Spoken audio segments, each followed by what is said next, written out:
Good evening and welcome to the news roundup for Monday the 12th of June. Before we get into the news, please remember to like this video, share your views in the comments, and share the video with your family and friends. Reach them! Always make sure the message reach them! Now for the news in detail. Deputy Commissioner of Police in charge of the crime and the security portfolio, Fitzbailey, has advised that a post-mortem examination that was conducted on the body of late Acting Deputy Commissioner of Corrections, Reverend Orville Moore, on Monday has indicated that the cause of death was strangulation. My understanding that the post-mortem for the late Reverend Orville Moore was done today, and the cause of death was determined to be strangulation. It's not really surprising because we had that suspicion. So far we have no evidence or any suspicion based on our investigation that a third party was traveling with him. But the investigation is open, but we continue to do lines of inquiries. We have been able to, based on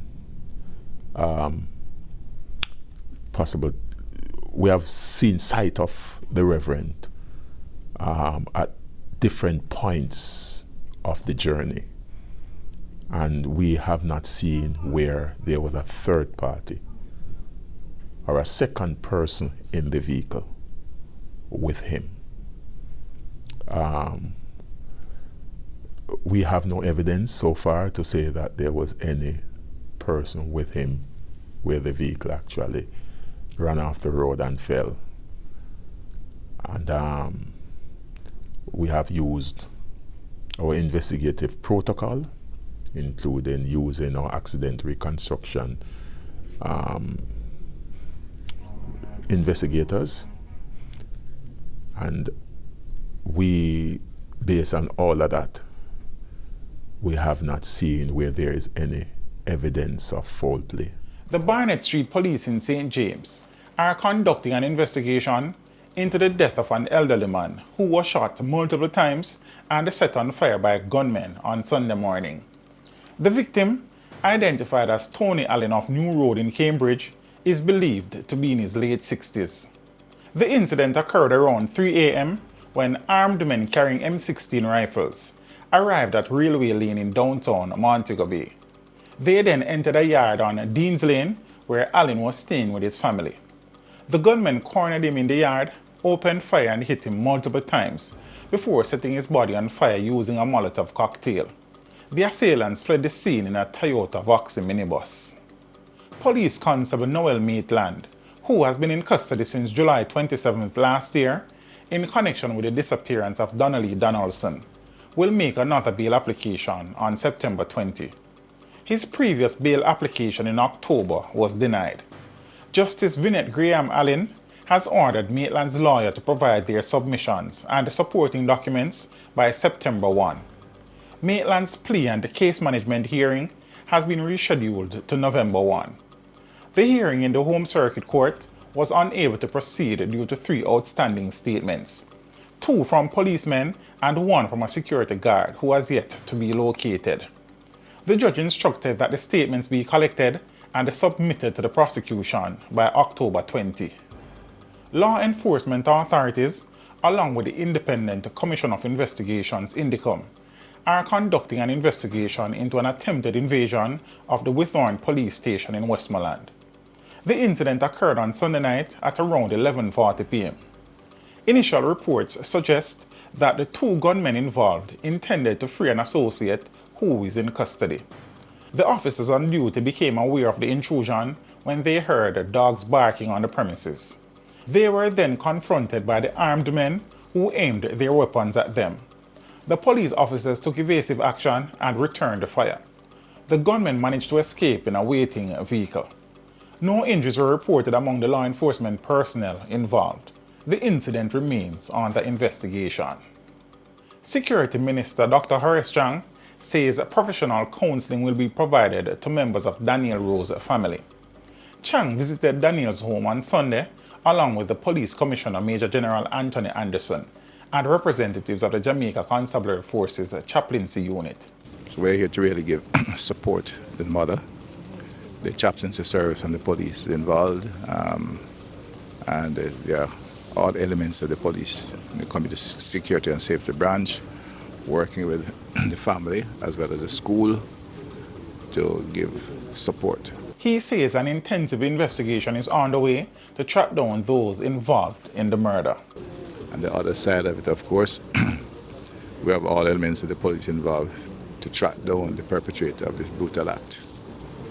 It's a tragedy, but an extreme act of brutality, and we have to find that perpetrator of this. So all the investigating teams are on and taking advantage of all this technology available to ensure we can find the perpetrator. Meanwhile, SSP Christopher Phillips is urging members of the public to desist from using social media to spread rumors about the case. We have seen a number of things being circulated on social media with various interpretations and accusations about this case in particular.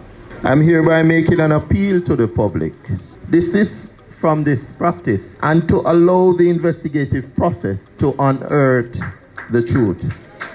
I want to reassure you, the constabulary force, your police force, has more than enough competent investigators who are equipped to handle cases of this nature. He is also calling for security protocols at primary schools across the country to be updated. It is our responsibility to ensure that our nation's children are safe. Hence, as the police, we are committed to working with the Ministry of Education, and I am recommending that the Ministry of Education, working closely with the Ministry of Security, spend some time and move quickly to have an updated school safety and security policy that speaks to the modern reality and that which creates standard procedures on school safety and security. Former Education Minister Ruel Reid and the former president of the Caribbean Maritime University, Fritz Pinnock, along with their 3 co-accused, will find out on September 5 this year whether they will face criminal charges following a judicial review of their case. The charges are related to a multi-million-dollar fraud case. Reid's wife, daughter, and a Jamaica Labour Party councillor are also implicated in the case. The accused appeared in court recently. The judicial review, which took place on May 7 and 8, involved 3 judges and was a second review of the case. In the previous review held by a single judge in February last year, it was determined that the accused should face charges. The arrest of Reid, Pinnock, and their co-accused took place in October of 2019 on charges of defrauding the Ministry of Education and the Caribbean Maritime University of millions of dollars. The Ministry of National Security has confirmed that a cyber incident has affected access to the JamaicaEye website. The ministry stated that there was no compromise to video footage or evidence recorded by the JamaicaEye cameras, and that the website is not connected to the central infrastructure of the surveillance system. JamaicaEye is a national closed-circuit television surveillance program launched in 2018, allowing citizens and business owners to voluntarily input their camera feeds into the system. The program aims to help combat crime and assist in disaster management. The ministry is currently evaluating the extent of the breach and investigating the incident with the assistance of relevant agencies. It is uncertain if data about individuals registering to partner with JamaicaEye has been compromised. The Jamaica Constabulary Force conducted an operation in St. James on Saturday in search of the parish's most wanted man, O'Shane Francis, also known as Brookhand. Francis now heads the list following the killing of Nesta Zadou Gallimore during a shootout with members of the security forces in Barretttown in the parish. The operation was concentrated around the Rosemount area, where authorities seized a vehicle known to have been used by Francis. Francis has been linked to a series of murders in the Mount Salem area in recent months. He was among 5 urged to turn themselves in last month, following several double murders and a triple murder. One of the 4 males allegedly involved in the robbery at the Pavilion Jewelers on May 10 has been charged. The individual charged is 31-year-old Nika Gordon, a construction worker of Bethune Avenue in Kingston. Gordon is facing charges of robbery with aggravation, conspiracy to commit robbery, and possession of a prohibited weapon. The incident occurred minutes after 10 when Gordon and 3 other men entered the store, held up the victims, and stole 619,000 Jamaican dollars, along with assorted jewelry valued at over $4 million.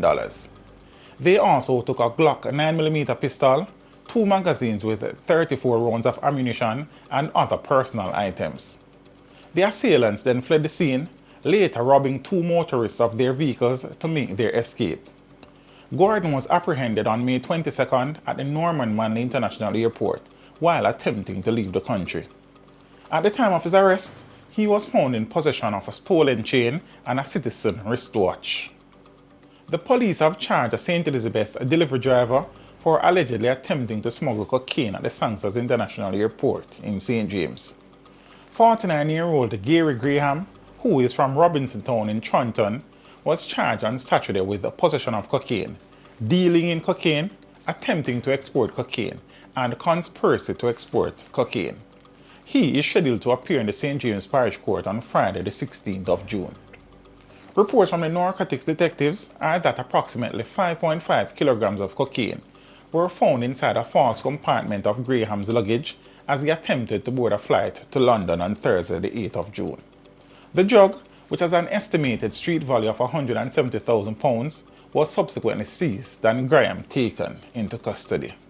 Meanwhile, detectives have also charged a female flight attendant for breaches of the Dangerous Drugs Act.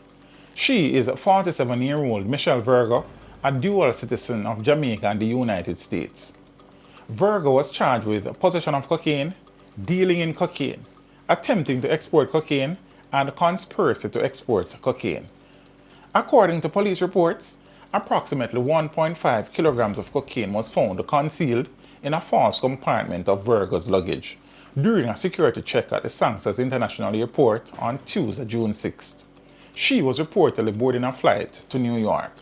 The drug has an estimated street value of US $75,000. Police in St. Anna are facing an increase in murders this year when compared to the corresponding period last year.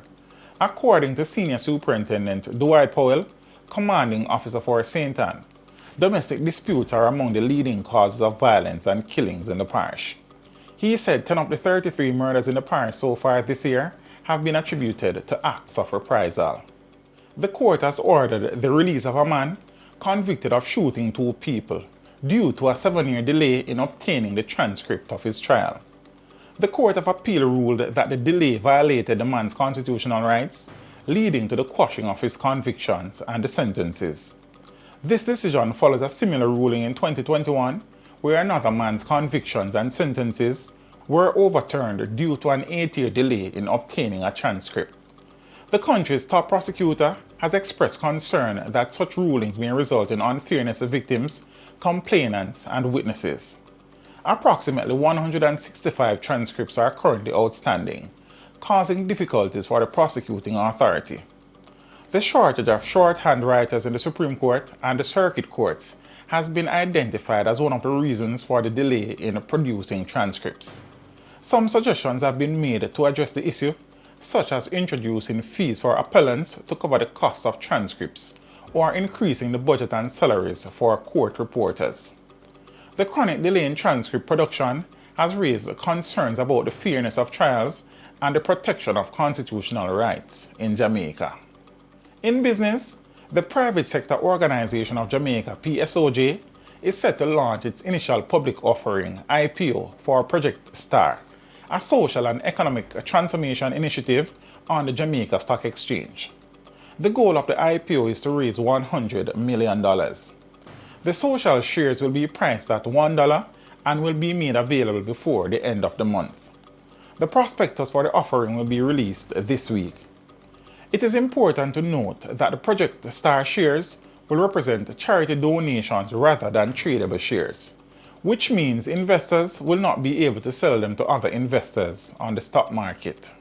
In the region, police are investigating the death of a member of the Guyana Defense Force who was shot on Monday by a colleague during an argument. Media reports have identified the dead soldier as Tevon Damon. Senior military officials say initial reports indicate that there was a disagreement between the two soldiers that led to a confrontation and a fight early Monday. Reports further said that Damon ran from the area. The other soldier armed himself with a high-powered weapon and opened fire, hitting Damon multiple times. He was later pronounced dead at hospital, while the other soldier has since been arrested. On the international scene, New York lawmakers have passed a bill that will automatically seal the criminal records of individuals who have stayed out of trouble for a certain number of years after completing their sentences. The Clean Slate legislation mandates the sealing of most recent convictions 3 years after serving time or parole for a misdemeanor and 8 years for felony convictions, excluding sex crimes and certain Class A felonies like murder. And in sports, the Athletics Integrity Unit of the World Anti-Doping Agency has announced the official suspension of quarter-miler Christopher Taylor. Taylor was recently charged with evading, refusing, or failing to submit to a sample collection stemming from an incident last November. However, the body has maintained that a provisional suspension does not in any way suggest guilt. According to the World Anti-Doping Agency Rule 10.3.1, Taylor faces a 4-year ban if found guilty. However, even if found guilty, Taylor's ban could be reduced to 2 years if the 400 World Championships finalists can establish that the commission of the anti-doping violation was not intentional, or he can prove exceptional circumstances that justify a reduction. And that is it for your news roundup for today.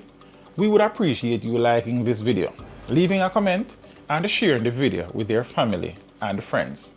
Have a good evening and see you next time.